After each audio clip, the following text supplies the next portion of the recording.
Salut à tous, c'est Gladys et j'espère que vous allez bien. Aujourd'hui je vous retrouve dans une nouvelle vidéo pour répondre à un tag. Il s'agit du Book Addiction Tag, donc qui est un tag sur mes habitudes de lectrice que j'ai vu sur les chaînes de Paper Palace, Blabla Books, Mrs Book Yarmon et dernièrement sur la chaîne de la Bookinade également. Et c'est un tag qui me semble intéressant pour apprendre à me connaître un peu plus. J'ai déjà répondu à un tag similaire il y a quelques mois, je vous le mets en fiche si jamais ça vous intéresse. Ici les questions sont complémentaires, donc je trouvais que c'était quand même intéressant d'y répondre également. Donc la première question, c'est quelle est la durée maximale que tu peux passer à lire? Alors j'aimerais pouvoir passer beaucoup de temps à lire à chaque fois, mais honnêtement, il y a toujours des choses qui font que je ne passe pas beaucoup de temps d'affilée à lire. Néanmoins, parfois, le dimanche, j'arrive à me dégager l'après-midi pour lire tranquillement et dans ces cas-là, je peux lire 3-4 heures d'affilée sans problème. La seconde question est combien de livres, e-book ou papier emportes-tu avec toi à tout moment? Alors, je ne transporte quasiment jamais mes livres papier parce que j'ai toujours peur de les abîmer. Dans ces cas-là, je prends ma liseuse avec moi, enfin en tout cas lorsque je pars pour des longues durées. Et donc, je ne sais pas exactement combien d'e-books je prends avec moi puisque j'en ai beaucoup dedans et j'hésite pas non plus à en acheter si besoin. Très souvent lorsque je suis en vacances par exemple et que je finis un livre et que je veux absolument lire la suite, bah dans ce cas là j'achète la suite en e-book tout de suite pour pouvoir la lire. Par contre pour tout ce qui est trajet du quotidien en fait je ne prends quasiment jamais ma liseuse avec moi, je prends mon téléphone toujours et du coup j'écoute très facilement des livres audio sur mon téléphone. Donc voilà, en termes de nombre je ne sais pas combien j'en emporte avec moi mais globalement j'ai toujours soit mon téléphone avec moi et du coup j'ai des livres audio ou alors j'ai ma liseuse avec tous mes e-books dedans mais quasiment jamais de livres papier, sauf si je suis vraiment à fond dans mon histoire et que je sais que là où je vais aller, je vais avoir le temps de lire premièrement parce que ça sert à rien de le transporter si on n'a pas le temps de lire et qu'en plus de ça, je suis sûre de ne pas l'abîmer. Dans ces cas-là, je prendrai mon livre papier mais j'en prendrai qu'un seul. La question 3, c'est gardes-tu tous tes livres achetés ou reçus ou aimes-tu t'en séparer pour faire de la place pour les nouveaux? Alors pendant très longtemps, j'ai gardé tous mes livres achetés et reçus parce que j'avais pas envie de m'en séparer, c'était toujours un souvenir d'une lecture, mais avec le temps, je me suis rendu compte que ma bibliothèque n'était pas forcément extensible, qu'au bout d'un moment, j'allais être limitée et que je ne pourrais pas rajouter des meubles, des étagères, etc. Donc j'ai commencé à me séparer des livres que je n'avais pas lus mais qui ne me faisaient pas envie, ou des livres que je n'avais pas aimés tout simplement. Et je me suis séparée de beaucoup de livres justement pour faire de la place aux nouveaux et maintenant je n'hésite plus, dès que je n'aime pas tant que ça un livre, je m'en sépare tout de suite. N'hésitez pas d'ailleurs à aller me suivre sur mon compte Vinted puisque j'y mets régulièrement des livres en vente au fur et à mesure de mes lectures. Là j'ai un gros stock de livres justement à mettre en vente sur Vinted mais j'ai juste jamais le temps de prendre les photos et de mettre les annonces. Mais du coup, si vous me suivez, vous serez tenu au courant dès qu'ils seront publiés. La question 4, c'est combien de temps passes-tu en librairie en moyenne? Disons que c'est un petit peu compliqué, puisque avant le confinement, je ne lisais pas tant que ça, j'étais tellement prise par mes études. Avant de faire mes études, je n'avais pas d'argent, donc je ne pouvais pas... Enfin, j'y passais du temps, mais clairement plus à flâner qu'à acheter des livres. Et finalement, je me rends compte que je passe énormément de temps à regarder des avis de livres, etc. Sur internet, à sélectionner les livres qui me font envie, à faire des wishlists pour aller au plus vite lorsque je vais en librairie, de manière à pas y passer trop de temps non plus, parce que tout simplement avec la Covid j'évite de passer trop de temps en magasin et en même temps comme je lis beaucoup de livres en anglais aussi, ceux-là je les commande sur internet donc c'est vrai que je suis très tentée aussi d'acheter sur internet. Mais du temps en librairie j'en passe pas tant que ça, je ne saurais pas le chiffrer. Par contre du temps à chercher des livres, des nouvelles lectures et à lire des avis dessus, là j'y passe mais un temps fou, beaucoup plus que ce qui pourrait être raisonnable. La question 5, c'est combien de temps par jour passes-tu à lire? C'est très aléatoire, globalement en semaine je lis 1 à 2 heures par jour, parfois le week-end lorsque je n'ai rien de prévu comme je vous l'ai dit, je peux lire 3-4 heures d'affilée et du coup parfois il peut m'arriver de lire 5-6 heures dans ma journée. En général c'est que j'ai vraiment pas grand chose de prévu ce week-end là. La question 6 est un petit peu en lien avec la question précédente puisque c'est à quel moment de la journée préfères-tu lire? Globalement je préfère lire la journée, mais ce n'est pas tellement possible. Donc en semaine, ce que je fais, c'est que je lis toujours le matin au réveil pour bien débuter ma journée dans de bonnes conditions, en me réveillant tranquillement. Et je lis également le soir avant de m'endormir parce que ça me permet justement de m'endormir plus facilement et de passer une meilleure nuit. Lorsque je peux, je lis également lors de ma pause midi parce que j'adore ça. Et dès que j'ai un moment pour lire dans la journée, et ben je le fais parce que je trouve ça super agréable en fait de lire avec une lumière naturelle tout simplement. Donc très souvent, ça va être plutôt les week-ends où je vais pouvoir lire dans la journée, que ce soit le matin ou l'après-midi, peu importe. Donc voilà, globalement je lis à tout moment de la journée, c'est vraiment pas quelque chose qui me dérange, mais les deux moments auxquels je lis systématiquement, c'est le matin au réveil et le soir avant de me coucher. La question 7, c'est combien de livres possèdes-tu en tout, e-book compris? Alors je vous avoue que c'était un peu compliqué puisque je n'avais pas le chiffre en tête, je ne savais pas exactement combien j'avais de livres dans cette bibliothèque derrière moi, sachant qu'en plus il y a des livres qui ne sont pas à moi mais à mon chéri.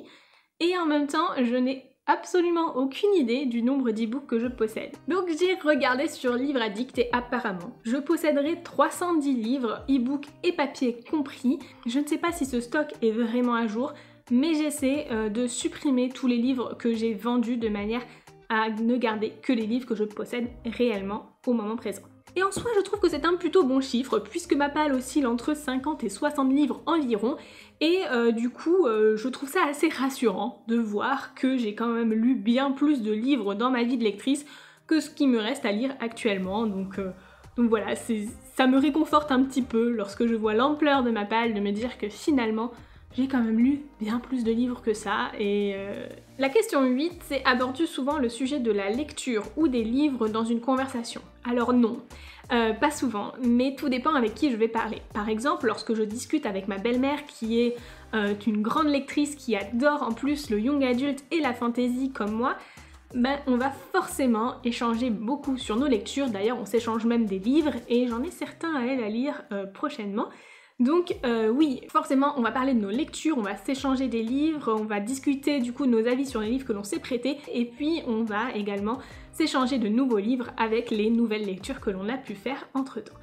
Mais globalement je ne discute pas trop de mes lectures avec d'autres personnes, tout simplement parce que j'ai pris l'habitude que dans mon entourage, les gens ne lisaient pas beaucoup et que les personnes qui lisaient ne lisaient pas le même genre littéraire que moi et donc n'étaient pas intéressées par mes lectures. C'est aussi pour ça que j'ai commencé à discuter de mes lectures sur les réseaux sociaux il y a 5-6 ans et que je le reprends maintenant que j'ai un peu plus de temps de le faire, que j'ai un peu plus de temps de lire également, parce que ça me fait un bien fou de pouvoir échanger de mes lectures avec des personnes qui sont réellement intéressées par ça. La question 9, c'est quel est le plus gros livre que tu as lu en nombre de pages? Alors jusqu'ici, je pense qu'il s'agit de Winter de Marissa Meyer, donc le dernier tome des Chroniques lunaires, qui doit faire 1000-1100 pages, quelque chose comme ça. Mais actuellement, je suis en train de lire Le Comte de Monte Cristo qui, en fonction des éditions, fait environ 1500 pages. Donc à la fin du mois de mars, lorsque j'aurai fini mon challenge du mois organisé par L'ivresse de Lola sur Instagram, j'aurai fini de lire Le Comte de Monte Cristo qui sera clairement le plus long livre que j'aurai pu lire. Mais jusqu'ici, je pense qu'on peut dire que c'est Winter. Je ne pense pas me tromper en disant celui-ci.